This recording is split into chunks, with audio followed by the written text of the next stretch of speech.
ஒரு கழுதைங்க வயிறு நிறைய புல்லு சாப்பிட்டுட்டு கம்பீரமா நடந்து காட்டுக்குள்ள வந்துச்சு. காட்டுல ஒரு புலி உட்காந்துட்டு இருந்தது. அது காலையிலேருந்து ஒன்றும் சாப்பிடல. கழுதைக்கு வயிறு நிறைஞ்சிருச்சுன்னா திமிரு வந்துடும். ரொம்ப திமிரில் புலியை போய் சீண்டுது கழுதை. நான் இன்னைக்கு ஃபுல் மீல்ஸ். புலி சொல்லிச்சான், நான் இன்னும் ஒன்றும் சாப்பிடலை. நீ தான் புல்லு சாப்பிட மாட்டியே. புல்லு சாப்பிட மாட்டேன், புல்லு சாப்பிட்றவங்கள சாப்பிடும்.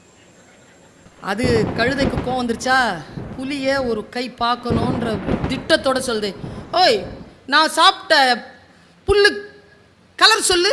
பச்சை. சரி, நான் பிறந்ததுலேருந்து சாப்பிட்றேன் ப்ளூ. கோவம் வந்துருச்சு புலிக்கு. போயிரு மரியாதையா. நான் புல்லு சாப்பிட மாட்டேன், நான் கலர் தெரியும், போயிரு. ஏய் நான் சொல்கிறேன்ல ப்ளூ தான்னு, ஒத்துக்கோ போகிறேன். ரெண்டும் போய் எங்கே நின்றுச்சு தெரியுமா? சிங்கத்துக்கிட்ட நின்றுச்சு.